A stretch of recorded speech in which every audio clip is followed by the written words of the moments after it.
2024 के लोकसभा चुनाव का बिगुल बज चुका है। आज पूर्वांचल के गोरखपुर की सीट की पूरी समीकरण की चर्चा जो यूपी और बिहार को साधने में अहम भूमिका निभाती है।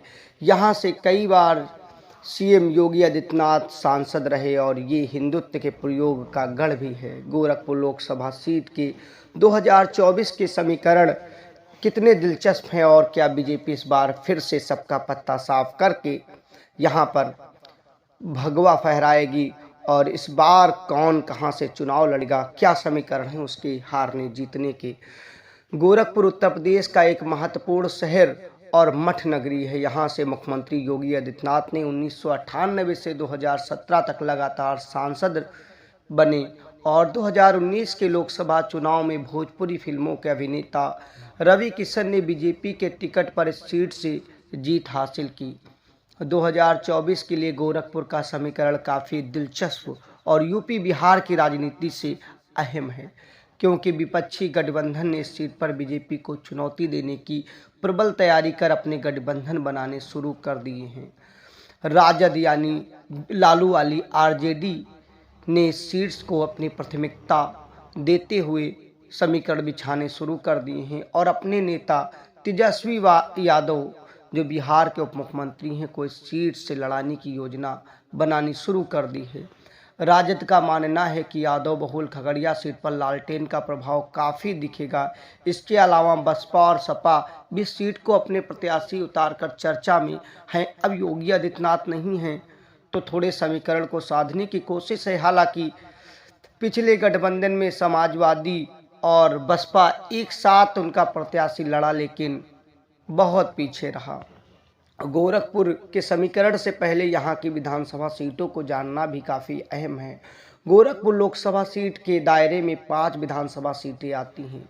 ये विधानसभा कैंपियरगंज, पिपराइच, गोरखपुर शहर, गोरखपुर ग्रामीण और शाहजनवा विधानसभा हैं। साल 2022 के विधानसभा चुनाव में सभी सीटों पर बीजेपी ने जीत दर्ज की।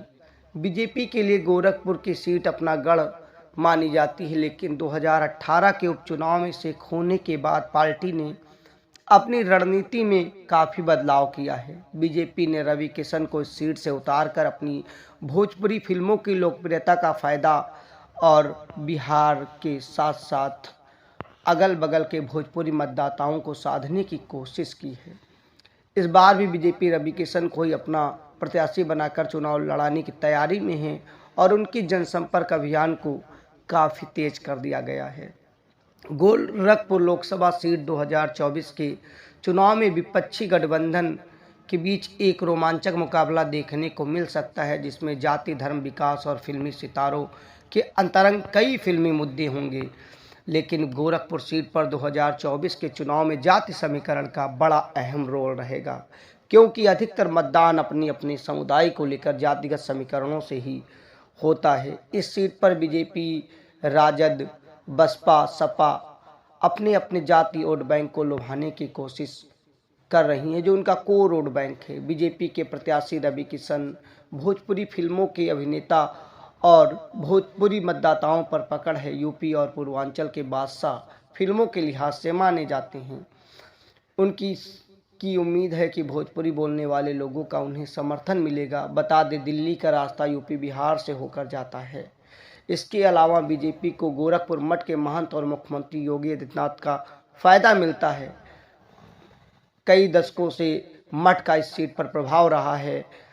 महंत अवैधनाथ के आने के बाद से इस सीट पर काफ़ी मठ का प्रभाव रहा। इस सीट से 5 बार सांसद रह चुके और बीजेपी का मानना है कि योगी की विकास योजनाएं और हिंदुत्व के एजेंडे के कारण उन्हें राजपूत, ब्राह्मण, बनिया और निषाद जाति का समर्थन मिलेगा।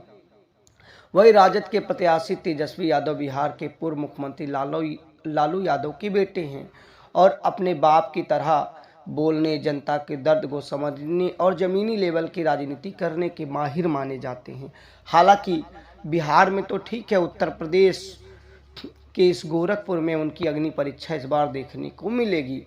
उनका लक्ष्य है कि बिहार के बाद उत्तर प्रदेश में भी अपनी पकड़ बनाए। राजद का मानना है तेजस्वी यादव को यादव, मुस्लिम, दलित और ओबीसी जातियों का समर्थन मिलेगा। सीधे कहें तो बीजेपी के खिलाफ वालों का कुछ समर्थकों को भी काट लाएंगे। राजद को बसपा और सपा के गठबंधन का भी फायदा होने की उम्मीद है। हालांकि ये गठबंधन बीजेपी को कितना टक्कर दे पाएगा उस पर सवाल अलग की बात है, लेकिन अभी कागजों में, हवाओं में है ये गठबंधन। जब जमीनी धरातल पर उतरेगा तभी तो परिणाम ला पाएगा। बसपा और सपा भी सीट पर अपने प्रत्याशी उतारने की चर्चा में जारी हैं। राजनीति में कभी भी कुछ हो सकता है, और जब बात उत्तर प्रदेश के गोरखपुर की आ जाए तो यूपी बिहार की राजनीति साधने के लिए यहाँ तो समीकरण ऐसे बनेंगे, ऐसे बिगड़ेंगे, आखिरी क्षण तक कोई उम्मीद नहीं कर सकता है। बसपा की नेता मायावती को दलित और ओबीसी जातियों का समर्थन मिलता रहा है, जबकि सपा के नेता अखिलेश यादव को मुस्लिम और ओबीसी जातियों का समर्थन मिलता रहा है। तीनों पार्टियों का मकसद है वे बीजेपी को रोकने के लिए एकजुट हों।